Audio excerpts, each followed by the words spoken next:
Thank you, Mr. Chairman. As I have done for each of the past 5 years, this is the 6th year in a row, I rise to speak in support of my amendment, which would prohibit funds for any project or activity related to NATO until the Secretary of Defense certifies to congressional defense committees that each member of NATO has spent 2% of the respective GDP on defense expenditures. In 2006, NATO members agreed to spend at least 2% of their gross domestic product on defense spending to ensure the readiness of the alliance. By 2014, just 3 members had reached the agreed-upon 2% funding level. And under a new 2014 agreement, each member country has until 2024 to reach their 2% goal. Unfortunately, as of 2023, just 11 of the 32 countries, including the United States, contributed at least 2% of GDP on defense. This has to change. In 2023, Italy was projected to spend just 1.46% of its GDP on defense, and their defense minister stated that they will certainly not meet NATO's target in 2024 and will likely not meet NATO's target by 2028. Mr. Chairman, I will continue my argument. I'll reserve. Gentleman reserved. Gentleman from Washington is recognized.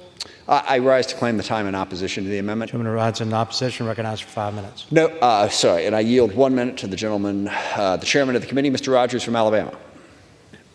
I thank the gentleman. I strongly support requiring all of our NATO allies to meet their 2% obligation, but arbitrarily cutting off funding to NATO with a war raging in Eastern Europe and Putin threatening us with nuclear weapons is absolutely the wrong thing to do. It also shoots us in the foot. Our force posture in Europe is dependent on the investments we make to NATO. We need a stronger NATO for our own defense. I urge all members to oppose this amendment, and I yield back. Gentleman yields back.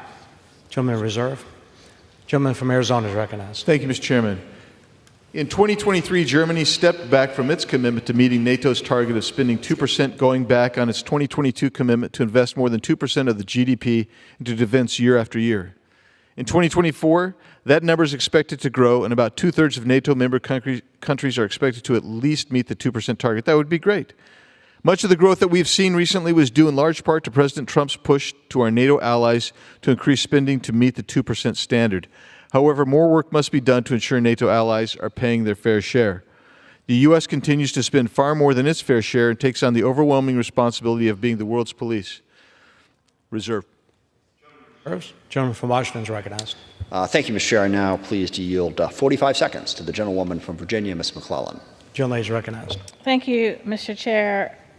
80 years ago, after the invasion of D-Day, we witnessed the beginning of the end of the Hitler regime.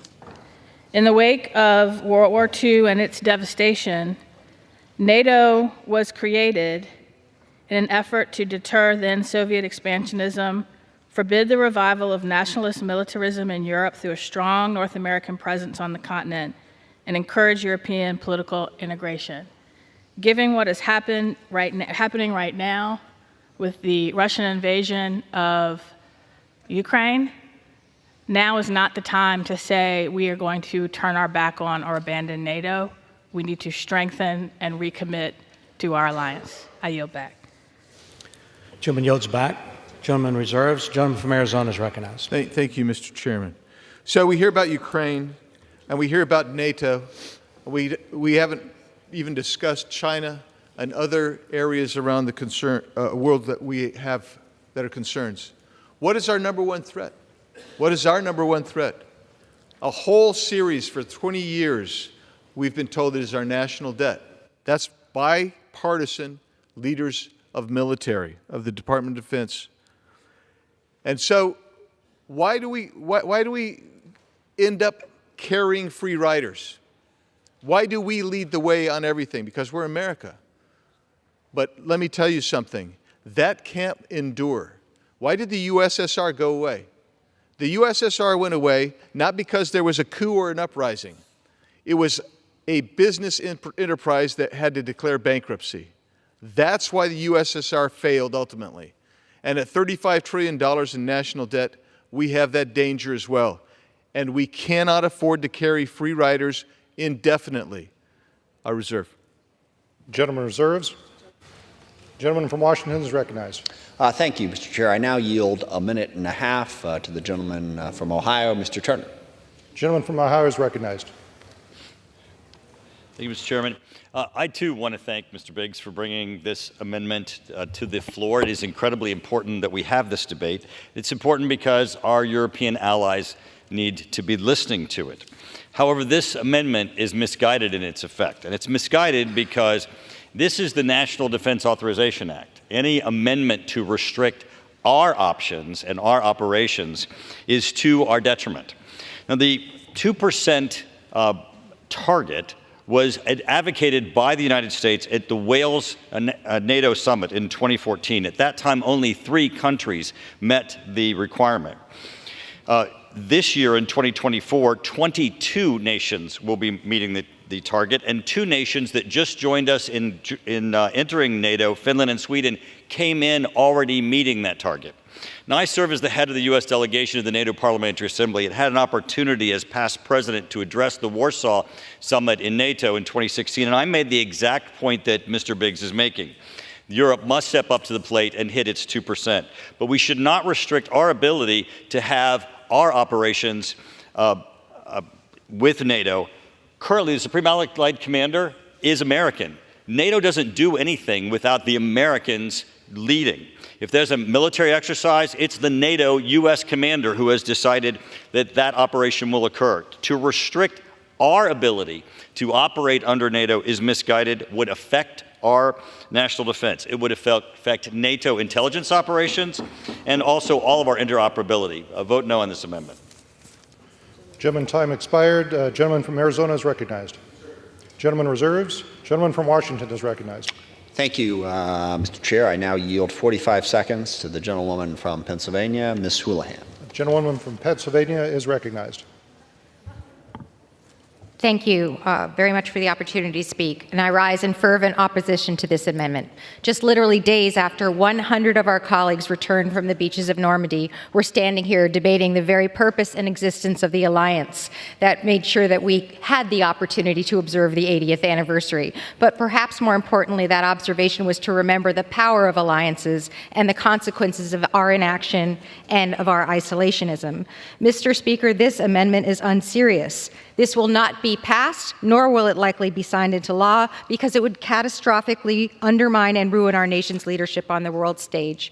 Rather than spend our time on amendments that will weaken our national and global security, we must rather focus on improving NATO relationships, the very same relationships, by the way, that are helping us put Putin's illegal invasion of Ukraine to bed.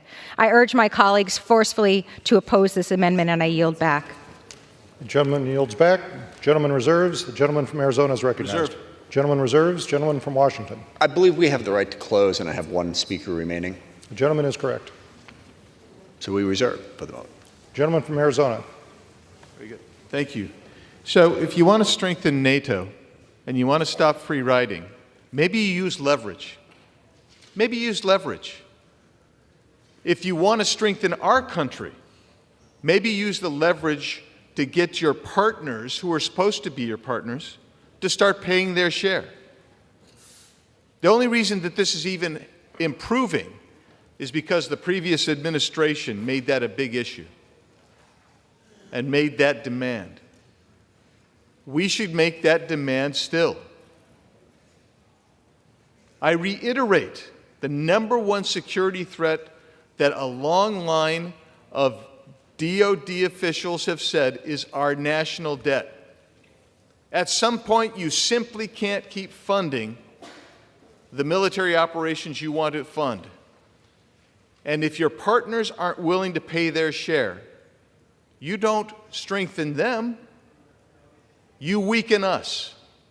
That's what this amendment is designed to do. It doesn't prevent us from putting forward our operations anywhere, but it does encourage and leverage our partners to actually pay their fair share. I urge everyone to support this. I'll yield. Gentleman yields. Gentleman from Washington is recognized. Thank you, Mr. Chairman. I yield 1 minute to the gentlewoman from California, Ms. Kamlager Dove. The gentlewoman from California is recognized.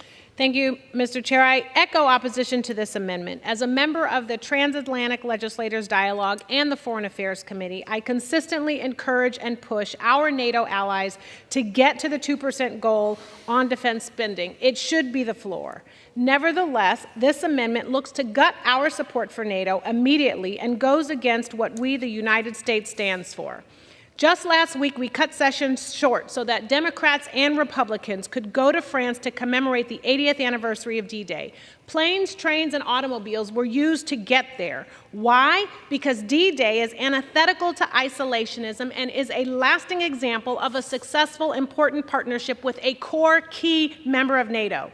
No victories happen without help. This amendment calls for an isolationist approach at a time when we need our friends more than ever. Many NATO countries are over the 2%, and many recognize the need to contribute more.